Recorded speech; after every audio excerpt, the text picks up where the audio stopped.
एक तरफ short video platform boom कर रहे हैं जैसे रील्स, शॉर्ट्स, वहीं दूसरी ओर ShareChat loss making company बन गई है। ऐसा क्या हुआ कि यह कंपनी 4064 करोड़ का लॉस कर चुकी है। एमएक्स टकाटक को एक्वायर करके भी ये कंपनी प्रॉफिटेबल नहीं हो पाई, जबकि मौज और एमएक्स टकाटक का combined user base 250 million users था। इतना एक्विजिशन करके भी ये लोग फेल क्यों हो रहे हैं, जानेंगे इस वीडियो में। नमस्कार, मेरा नाम है अक्षय और आप देख रहे हैं स्टार्टअप बज़। शेयर चैट की शुरुआत 2015 में अंकुश सचदेवा, भानु प्रताप सिंह और फरीद एहसान ने की थी। शुरू में ही शेयर चैट ऐप के 350 मिलियन मंथली एक्टिव यूजर थे और ये लोग 15 लैंग्वेजेस में भी थे। शुरुआत में ये एक वीडियो शेयरिंग प्लेटफॉर्म था, लेकिन 2016 में शेयर चैट ने यूज़र को भी कंटेंट बनाने का फीचर शुरू किया।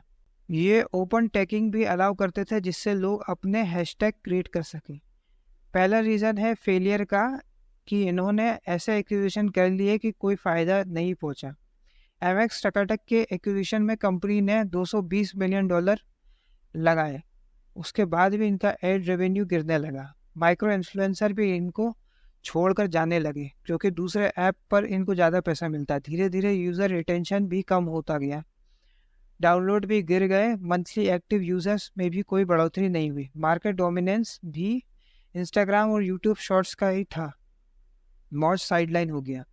उसके बाद फंडिंग क्रंच भी हो गया। 2022 में ये अपनी वैल्यूएशन को हाफ करके $2.8 बिलियन पर $60 मिलियन रेस करना चाहते थे। इन्वेस्टर इससे भी कम वैल्यूएशन यानी 1.5 बिलियन पर करना चाहते थे इस राउंड में। शेयर चैट ने मौज को बनाने के लिए $500-600 मिलियन खर्चा किए, लेकिन मौज इसका 1/10 भी वैल्यूएशन नहीं रखता है और उस पर एमएक्स टकाटक का मर्जर भी फेल हो रहा। 2020 में टिकटॉक पर बैन लगने के बाद इंडियन शॉर्ट वीडियो ऐप के बाद फंडिंग बहुत आई। जो जगह टिकटॉक ने खाली की थी वो जगह इंडियन शॉर्ट वीडियोस ने कभी फिल की ही नहीं।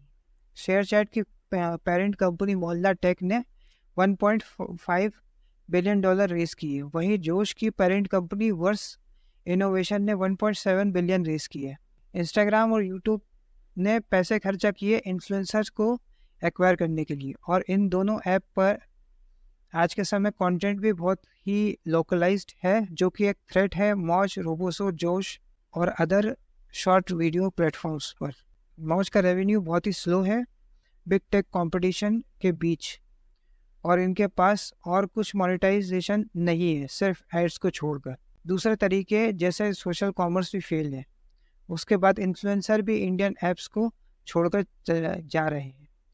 2022 से इनके अनसर्टेन मोनेटाइजेशन मॉडल होने के कारण ये लोग अपने क्रिएटर बेस को भी स्केल अप नहीं कर पा रहे हैं। मौज का यूज़र बेस टियर 2 और टियर 3 सिटीज़ में था। नवंबर 2023 तक ये लोग माइक्रो इन्फ्लुएंसर्स को 2000 से 7000 रुपये के बीच देते थे। बड़े इन्फ्लुएंसर्स को 20,000 से 1 लाख पर मंथ तक मिलते थे।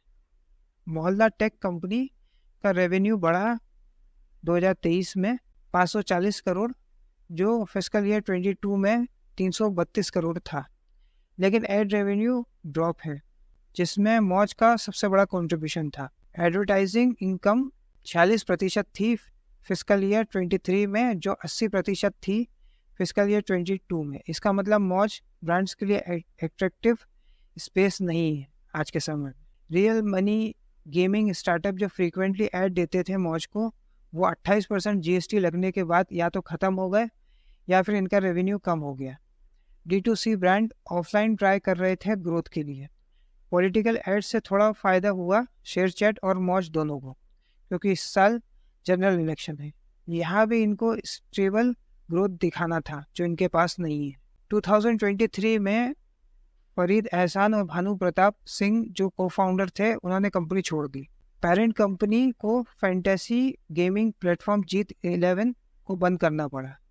अजीत वर्गीस जो सेल्स और मोनेटाइजेशन के लिए रिस्पॉन्सिबल थे शेयर चैट और मौज के लिए, उन्होंने क्विट कर दिया 2022 में। उनको उदित शर्मा ने रिप्लेस किया। इन्होंने भी नवंबर 2023 में कंपनी छोड़ दी। अर्ली 2022 में शेयरचैट के पास कुछ पैसा था, तो इन्होंने AI लैब सेटअप की एल्गोरिदम और सोशल मीडिया टेक स्टैक पर फोकस करने के लिए। फिर इसके बाद इन्होंने एक्सपेंसिव इंजीनियरिंग टैलेंट हायर किया और टकाटक को भी एक्वायर किया। मंथली एक्टिव यूज़र 23% से ड्रॉप हुआ, जो कि 72 मिलियन थे जनवरी 2023 में। दिसंबर 2023 में 54 मिलियन हो गए। मौज के डेली एक्टिव यूज़र सितंबर 2023 में 16 मिलियन थे, जैन 24 में 13 मिलियन हो गए। मौज के राइवल जोश और रोबोसो की हालत तो और भी ख़राब है। मंथली एक्टिव यूज़र 40 मिलियन थे जनवरी 2023 में जोश के, जो 26 मिलियन हो गए दिसंबर 2023 में। वहीं रोबोसो के दिसंबर 2023 में 500 के मंथली एक्टिव यूज़र थे, जबकि जनवरी 2023 में 1 मिलियन थे। दूसरी जगह इंस्टाग्राम के मंथली एक्टिव यूज़र भारत में 500 मिलियन थे जनवरी 2023 में, वहीं दिसंबर 2023 में 600 मिलियन हो गए। इससे पता चलता है कि सोशल मीडिया यूज़र्स कम नहीं हो रहे हैं, इंडियन ऐप्स को यूज़र नहीं मिल रहे हैं। इससे हमें यह लर्निंग मिलती है कि आप किसी के क्लोन बन सकते हैं, लेकिन उससे बिजनेस नहीं बना सकते, जो आपको प्रॉफिटेबल होना पड़ेगा। शेयरचैट और मौज से लोगों को लगा कि इंडिया में सोशल मीडिया स्टार्टअप की शुरुआत हुई है, लेकिन अपॉर्चुनिटी और पैसा होने के बाद भी शेयरचैट सही से मोनेटाइज नहीं कर पाए। अब देखना यह है कि इनके CEO ये कंपनी को बचा पाते हैं और फंडिंग ला पाते हैं या नहीं। आप इस बारे में क्या सोचते हैं, कमेंट करके बताइए। उम्मीद है इस वीडियो ने आपकी लाइफ में कुछ वैल्यू ऐड की होगी। अगर ये वीडियो आपको पसंद आया तो इस वीडियो को लाइक करें, शेयर करें और नंबर 1 केस स्टडी चैनल को सब्सक्राइब करें। लेटेस्ट नोटिफिकेशन के लिए बेल आइकन को दबाना ना भूलें। धन्यवाद।